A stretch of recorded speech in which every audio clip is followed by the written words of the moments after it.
ఆఫీసుల్లో ఉన్న చెత్త చెదారం చిత్తు కాగితాలు తగలేస్తే ఇదొక పెద్ద స్కాము అనేటువంటి పరిస్థితికి మీరు ఎందుకు దిగజారిపోతున్నారు నాకు అర్థం కాలేదు. అసలు ఈ రోజుల్లో కాగితాల్లో ఉందా? ఈ కాగితం చేస్తే కంప్యూటర్లోకి వెళ్ళదు, ఫొటోస్ తీసి మళ్ళీ కంప్యూటర్లో పెడతారు. ఈ ఫైలింగ్ అంతా వచ్చేసిన తర్వాత ఆ కాగితాలు ఈ ఆఫీసులు ఆ ఆఫీసులు తగలేస్తే ఏమైంది? ఊరికి ఏదో ఒకటి గుడ్డ కాల్చి వైసీపీ ముఖాన వేయాలి, ఈ రాష్ట్రంలో ఏదో జరిగిపోతుంది అనేటువంటి భావన కలగాలి అంటే కొంతమంది ప్రజలు కూడా నమ్మి ఏమండి ఆ ఊళ్ళో ఆఫీసులో పుస్తకాలు తగలేస్తున్నారంట, అంతా వైసీపీ స్కాములు బయటపడతాయని ఇలా చెప్పుకుంటున్నారంట అక్కడక్కడ ఎవరు తెలియని వాళ్ళు. నేను మనవి చేస్తున్నా, ఎక్కడైతే చెత్త తగలేస్తే అక్కడ స్కామ్ ఉందని మా మీద ప్రచారం చేసే పరిస్థితికి మీరు దిగజారిపోయారు. అందువల్ల ఒక జీవో పాస్ చేయండి అయ్యా రాష్ట్ర ప్రభుత్వం, నారా చంద్రబాబు నాయుడు గారు ఒక జీవో పాస్ చేయండి, ఏ ఆఫీసులోనూ చెత్త తగలేయడానికి వీల్లేదు అని. చెత్త తగలేసుకోకుండా ఉంటే అప్పుడు మీకు ధైర్యం వస్తుందేమో, లేకపోతే చెత్త తగలేసారని మా మీద బురద జల్లేటటువంటి కార్యక్రమాలు చేస్తున్నారు చాలా దుర్మార్గంగా. ఇది పవన్ కళ్యాణ్ గారు ఏదో మొన్న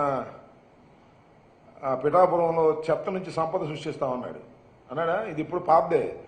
పాపం కొత్తగా పవన్ కళ్యాణ్ గారు కొత్తగా రాజకీయాల్లోకి వచ్చారు కాబట్టి, ఆయన ఉప ముఖ్యమంత్రి అయ్యాడు కాబట్టి ఆయనకి ఇప్పుడు ఈ మధ్యన అది అర్థం, చెత్త నుంచి సంపద సృష్టించడం అనేది. చంద్రబాబు ఎప్పటి నుంచో చెప్పాడు చెత్త నుంచి సంపద సృష్టిస్తామని, ఏం సృష్టించలేదు, అది వేరే విషయం.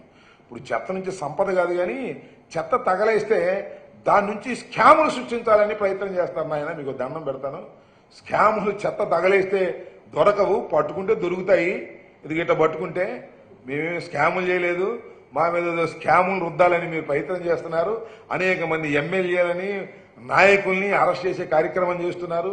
చేసుకోండి, మేమేమి భయపడము, చట్టం ఉంది, చట్ట ప్రకారమే ముందుకు వెళ్తాం తప్ప మేము దేనికి భయపడే వాళ్ళం కాదు. వైఎస్ఆర్ కాంగ్రెస్ పార్టీ పుట్టిందే ధైర్యంగా పుట్టినటువంటి రాజకీయ పార్టీ. ఇవాళ మేము దురదృష్టవశాత్తు మేము ప్రజలకు మన్నన పొందలేకపోవచ్చు, కారణాలు ఏమైనప్పటికీ, కానీ ధైర్యం లేకోకుండా మాత్రం లేవని కూడా మనవి చేస్తున్నా. మీరు ఏదో ఒక విధంగా మా మీద బురద జల్లాలనే కార్యక్రమం చేస్తున్నారు.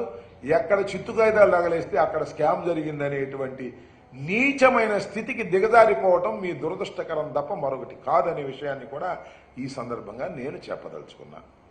ఇంకో మూడో అంశం కూడా ఒకటి ఉందబ్బా, అదేంటే నేను ప్రెస్ మీట్ పెట్టాను కదా, ప్రెస్ మీట్ పెట్టినప్పుడు ఈ పోలవరం ఇష్యూ మీద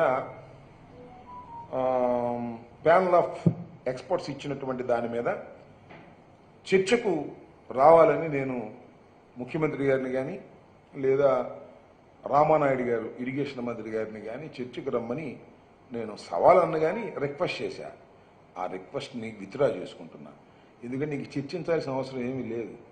నేను రామానాయుడు గారు నా మీటింగ్ అయిపోయిన తర్వాత ఆయనే చెప్పేశాడు, అయ్యా మేమన్నీ సైమల్టేనియస్గా ప్రారంభించిన మాట నిజమేను, తొందరగా పూర్తి చేయాలనే తాపత్రయంతో అన్ని స్పిల్వే, అదేవిధంగా స్పిల్ ఛానల్, అలాగే మరి కాఫర్ డ్యాములు, అదేవిధంగా lower copper dam, upper copper dam, diaphragm అన్ని సైమల్టేనియస్గా స్టార్ట్ చేశామని చెప్పేశాడు.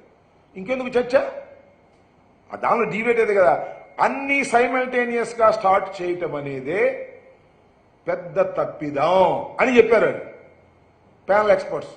ఎక్కడ కెనడా వాళ్ళు, అదేవిధంగా అమెరికా వాళ్ళు. నువ్వే ఒప్పేసుకుంటావు, అది ఇంకా చర్చ ఉంది. తప్పు చేశామని తెలిసో తెలియకో మా బ్రదర్ నాయుడు గారు అంగీకరించారు, రామానాయుడు గారు. పాపం మంచోడు, పాపం ఈ మాటకు ఆ మాట ఉన్నట్టుగా ఒప్పేసుకున్నాడు. ఆ 15,000 అట్టాగే జరిగింది. పాపం ఆ 15,000 ఏమో చంద్రబాబు నాయుడు గారు చెప్పండి చెప్పాడు. చంద్రబాబు నాయుడు గారు 15,000 కూడా మోసం చేసేటప్పటికి పాపం మా బ్రదర్ నాయుడిని ట్రోల్ చేస్తున్నారు. ఇది కూడా చక్కగా ఉన్నది ఉన్నట్టుగా ఒప్పుకున్నారు. అన్ని సైమల్టేనియస్గా ప్రారంభించడం వల్లనే డయాఫ్రమ్ వాళ్ళు కొట్టుకుపోయి ఇవాళ ఇంత దుస్థితికి పోలవరం ప్రాజెక్టు వచ్చిందనేది ప్రజలకు చాలా స్పష్టంగా అర్థమయ్యే విధంగా చర్చ లేకోకుండా మా మిత్రుడు ఇరిగేషన్ మంత్రి నాయుడు గారు అంగీకరించినందుకు ధన్యవాదాలు ఈ సందర్భంగా చెప్పదలుచుకున్నాను.